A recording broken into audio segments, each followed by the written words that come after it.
December 15th is that date where the floodgates can potentially open. Guys that have signed new contracts or had been traded are eligible to be traded. We know the rumors have already been swirling league-wide. The Warriors, amongst other teams, I think feel like they're maybe one piece away from actually becoming contenders. Heck, LeBron, he might want to hop up to Golden State, right? That rumor, I don't know. I don't know about that one. But the latest one, the intel is that the Warriors are on the hunt for a shooting guard. They want to replace DeAnthony Melton and pair a shooting guard with Steph in the backcourt. We're going to go over some realistic names and maybe some not so realistic names here, what it might take and how they may fit. First off, let's just start off by saying no to Jimmy Butler. Say no to Jimmy Butler. Maybe 3-4 years ago, okay, fine. It just makes no sense. And as far as a fit goes, I don't think it makes a ton of sense. Like, yeah, Jimmy gets to the line. We know that he's an elite competitor. It'd probably raise our defensive ceiling, right? But he's kind of a ball stopper. And I've seen people point, well, look, he has assists. Not all assists are created equal. Like Jimmy Butler assists are pound the ball, pound the ball, pound the ball, and then make a pass, right? It's not really a flowing style for Jimmy Butler. And you combine that with his age, his salary, and his durability issues. Because it would gut the roster to get him. So let's get that out of the way. Jimmy Butler, I don't like that rumor whatsoever. Let's move on to some more realistic names. How about Bogdan Bogdanović of the Atlanta Hawks, 32 years old. He's got one more year and then a team option. His numbers are really down. 12 points per game, 35% from three, 40% from the field, and just 25 minutes a game. I flip on the Hawks on a regular basis on those early games. I'm still fascinated by Trae Young, and they have a lot of young players. I like Risacher. I am intrigued with their roster. Plus, I like to see Quinn in those Sally Jesse Raphael glasses. Like, Quinn's my guy. But in the various times I've turned them on, Bogdanović isn't closing the game, and the Hawks telecast will like pan to him on the bench. You know, when like a guy maybe should be in the game late and he's not, and the camera, like the telecast will pan to him. I've seen that several times. Now, the numbers are down. He's not playing as much as you would have suspected.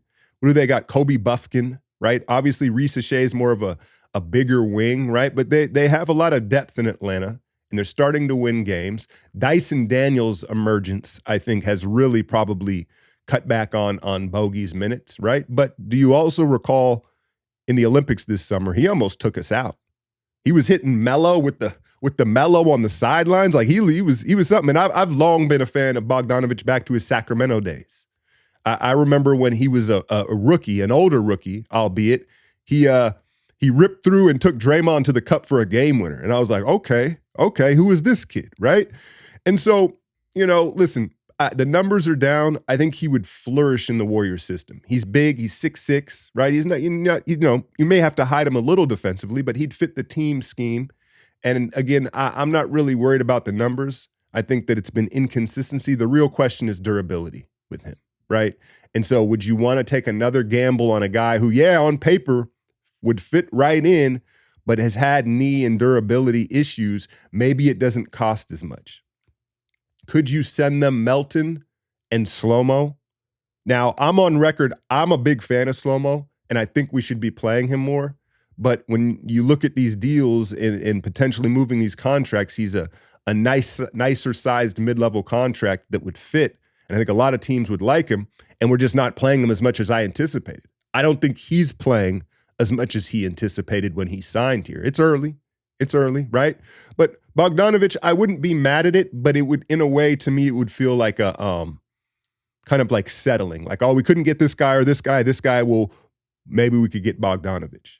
But if he were healthy, he would absolutely fit, and he would fit the bill as a nice-sized shooting guard next to Steph that could immediately fit into our system. The holidays are here, y'all, right?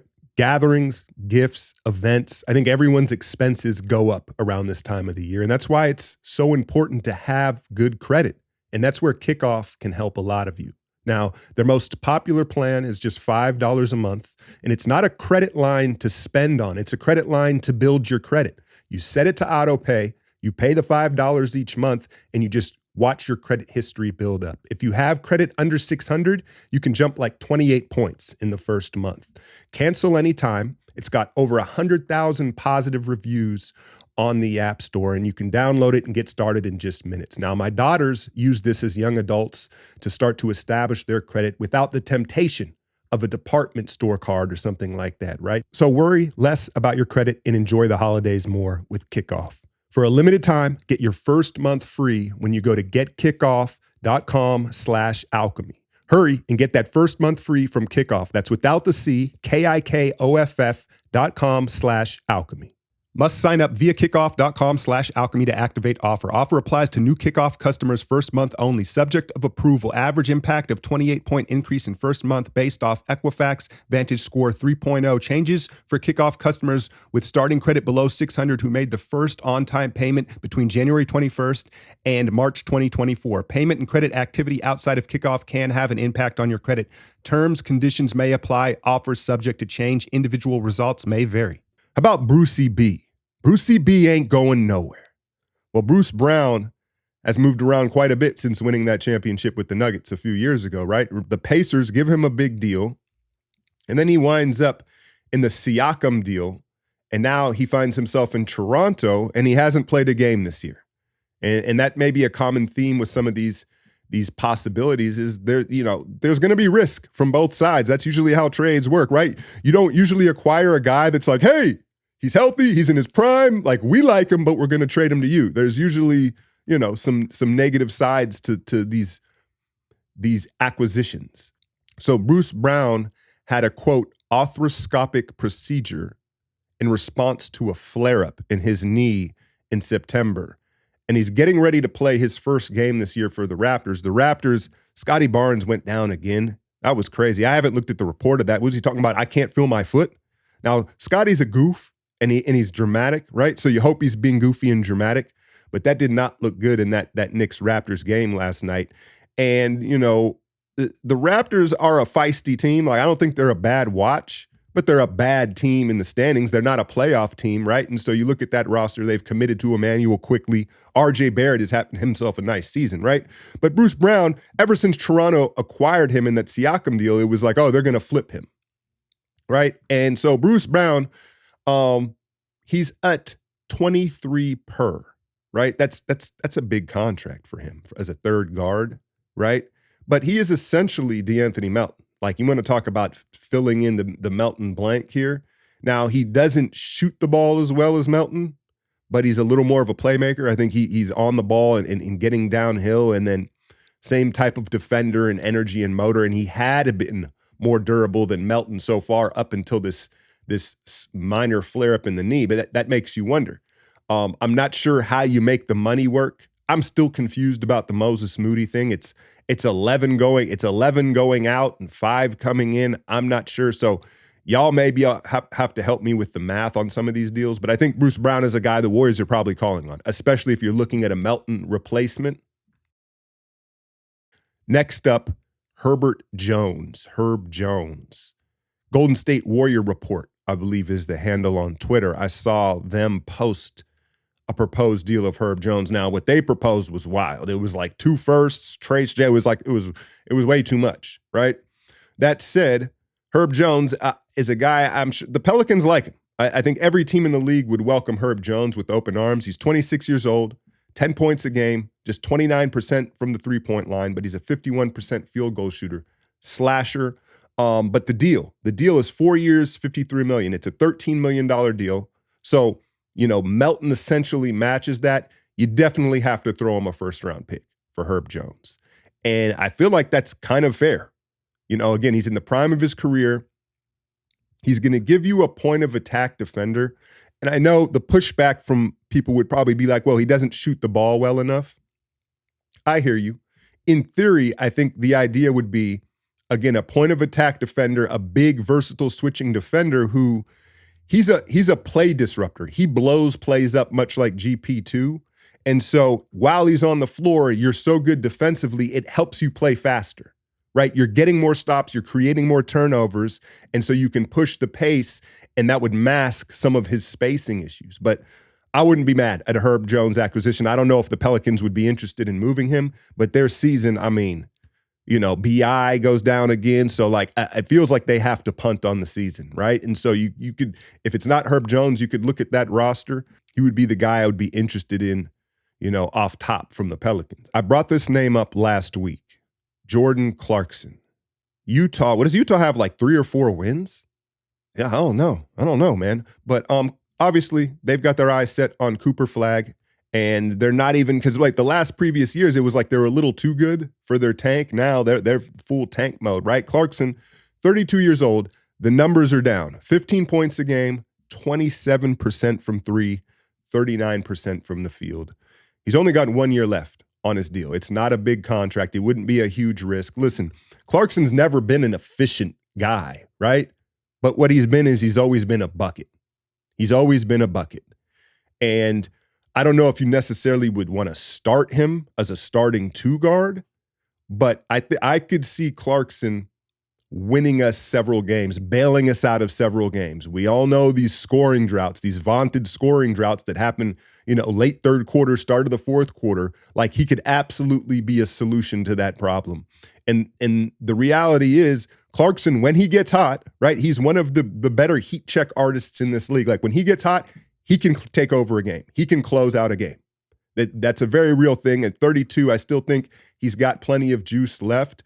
And I could also see him really feeding off the crowds that the Warrior games generate, whether that's on the road or at home at Chase Center, right? Just the Warriors have a lot more eyes on them and media attention. And I think Clarkson is the type of guy that feeds off that. Now, is he going to put up his dukes against Kuminga again? You all remember that when he did that to him? But yeah, again, these aren't like, hey, I hope we make these trades, but these are just some possibilities, some realistic possibilities. And I think Clarkson could really fill a void of that go get a bucket scoring guy, maybe not necessarily your starting 2 guard, but at the right price, I would definitely consider that. That's the issue, though, when you're dealing with Danny Ainge, because, it could be a Melton and Trace Jackson type of deal for him. I don't know if they want another big, but then, Ainge is going to be like, no, I want, Steph's unborn child and a couple first round picks. It's like, I don't know. But Clarkson is a name that I would keep my eye on. We've already talked about Dante DiVincenzo. We just saw him 2 times in a row, and he's having a down year. He was letting go some really quick threes. Like some of the threes he took in these last 2 games, I was like, oh, I didn't really like that one from Dante. Like I get you have the green light and you're trying to shoot your way out of a slump, but his numbers are down. He's not starting, right? That was already the issue in New York. He was happy that he wasn't happy he was getting benched. Well, he's not starting for Minnesota. And, watching this Wolves team, these last 2 games, I think I made mention of it maybe in the live stream. When you look at Randall and you look at Ant, now Ant's certainly getting better. Ant is making the passes. They're just not on time and on target yet a lot. And so Naz Reid and Dante, I think, have suffered the most from this trade where Ant, again, still a developing playmaker, and then Randall's just super stubborn and late with every pass. Like, you'll watch, Randall will be on the wing and it'll get swung to him, and the obvious basketball play is like one more pass to the corner. He'll like get it, like size up triple threat, and then throw it to the corner, and it's too late. So I think that there is some cause and effect as far as why Dante has struggled. I don't think he's washed. But someone had brought this up, and I brought it up too. Would they want Slow-Mo back? And again, the numbers, you guys can figure out the details. You may need to add a contract. But I've listening to Wolves fans and some of their podcast people, they really miss Slow-Mo. His voice in the locker room and defensively keeping them connected. I know the Wolves are playing better. They're seeming to get together, but it kind of makes sense on paper. We get Dante back and they get Slow-Mo back. When does that ever happen? When have 2 players ever been traded back to old teams in the same trade? That would be kind of wild.